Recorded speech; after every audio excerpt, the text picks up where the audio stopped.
Uma das coisas que mais me irritam no Brasil atualmente é ver como algumas pessoas que se dizem nacionalistas idolatram o Império do Brasil. Isso me irrita não pelas pessoas terem amor pela própria pátria, mas sim, porque o Império do Brasil representava justamente o oposto do nacionalismo. Eu sou Lorde Supremo e você está no canal em defesa da soberania. Um dos pilares mais importantes do nacionalismo é a ideia de que uma nação precisa se autodesenvolver. Ela precisa de uma economia interna muito forte para poder sustentar a máquina pública que dará boas condições de vida para a população. Pois bem, na época do Brasil Império cerca de 80% da economia brasileira era baseada em agricultura, apenas 7% da economia era baseada em manufatura. A economia do Império do Brasil era completamente patética. Durante o fim do reinado do grande Dom Pedro II, o PIB do Brasil era um dos mais baixos do mundo. A economia dos caras era baseada em trabalho escravo, e quase não existiam fábricas no Brasil. As poucas que existiam eram centralizadas em São Paulo, o que deixava os outros estados com migalhas para se virarem. Para vocês tanto ter uma ideia de como o Império era patético, o Brasil conseguia ter um PIB 24 mil vezes menor que a Índia Britânica. Sim, o Brasil ficou abaixo da Índia. Um país em que a população literalmente morria de fome conseguia ser mais rico que o Brasil. E isso é apenas se nós levarmos em conta o PIB normal. Se observarmos o PIB per capita, o Império do Brasil ainda ficaria abaixo do México, Argentina e Uruguai. É ridículo pensarmos que um país minúsculo como o Uruguai conseguia ser mais rico e desenvolvido que o Brasil. Sempre ao falar do Império do Brasil, não podemos nos esquecer que o Brasil acabou herdando a estrutura econômica do período colonial. Uma economia essencialmente agrária, baseada em escravidão e fortemente marcada pelo latifúndio. E nenhuma tentativa de mudança foi feita por parte dos nossos reis. Ainda assim, mesmo que o Brasil tivesse uma economia poderosa e forte, o Brasil ainda apresentaria um extremo descaso com a sua população. Para vocês terem noção, no final do reinado do Dom Pedro I, 80% da população brasileira era analfabeta. Escolaridade era uma coisa reservada aos filhos dos grandes oligarcas e barões que governavam o país. Como você pode afirmar que o Império era melhor que a República sendo que nem ao menos existia educação básica de qualidade para a população? O Império sempre cagou na cabeça da sua população.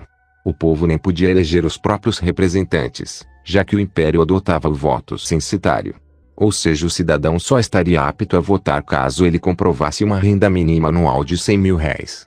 Isso exclui uma gigantesca parcela da população, que não tinha nenhuma forma de lutar pacificamente contra o governo.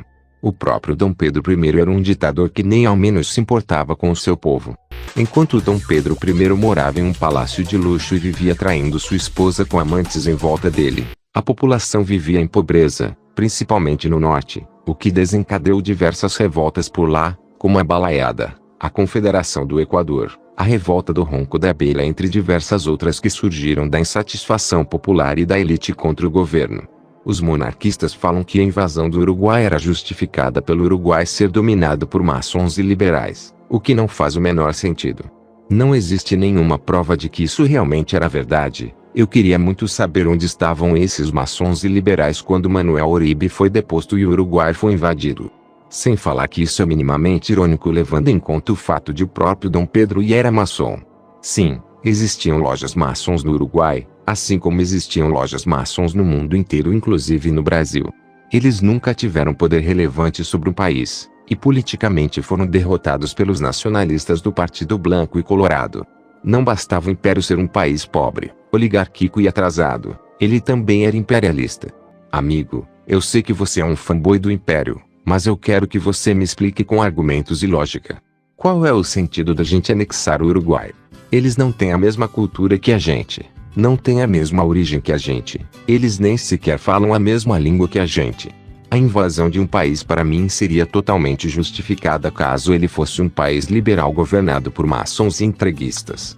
Mas se você for observar o mapa da América do Sul no século XIX, o Uruguai era um país nacionalista, e o Brasil acabou com ele. A Argentina era um país nacionalista, e o Brasil acabou com ela. O Paraguai era um país nacionalista, e eu nem preciso dizer o que o Brasil fez com ele. O Brasil Império simplesmente agia como um império britânico só que mais pobre. Eles atacavam qualquer país que, entre aspas, ameaçasse sua soberania. Sendo que a Argentina e o Uruguai não apresentavam perigo nenhum para o Império. A própria Confederação Argentina estava passando por problemas internos com a traição de Justo José de Urquiza, que o Brasil apoiou. O Brasil definitivamente não deveria ter se metido lá. A Guerra do Prata fez com que a Argentina entrasse em uma crise e o governo que assumiu após a queda do Rosas acabou formando a Argentina que conhecemos hoje. Se a Argentina dos dias de hoje é um lixo, agradeça ao seu amado império. Mas espere um pouco. Financiar a oposição, declarar guerra a países nacionalistas, deixar países nacionalistas em caos interno, imperialismo. Isso te lembra alguma coisa?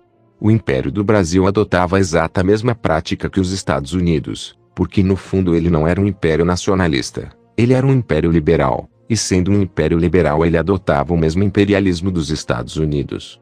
Invadir, destruir e dominar nações prósperas. Esse é o país que você defende. O Dom Pedro II era uma putinha dos oligarcas e donos de terra.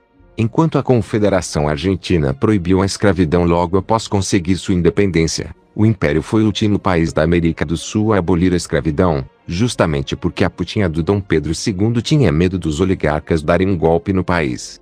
E foi exatamente isso que aconteceu. As pessoas amam encher a boca para falar do Paraguai, sobre como ele era um país pobre e atrasado, e o Brasil não fez nada mais do que o certo em invadir ele. Mas se você for analisar, o Paraguai era um país muito mais civilizado do que o Brasil. Como todas as terras do país pertenciam ao governo, o presidente não ficava de rabo preso com os oligarcas. O governo do Paraguai era muito mais estável, praticamente não existiam revoltas de grupos que queriam se separar, como acontecia sucessivamente com o Brasil. E adivinha só? O Paraguai aboliu a escravidão décadas antes do Império do Brasil. O Império do Brasil foi um país liberal, os imperadores eram marionetes dos oligarcas, a população vivia em pobreza. E eu não vou nem me dar o trabalho de falar da absurda dívida externa que o Império conseguiu acumular, senão, esse vídeo teria 30 minutos e eu acredito que nem eu e nem você temos paciência para isso. O Império do Brasil era uma merda e o Brasil só se tornou um país minimamente respeitável na época de Getúlio Vargas. Mas é isso, obrigado por terem assistido.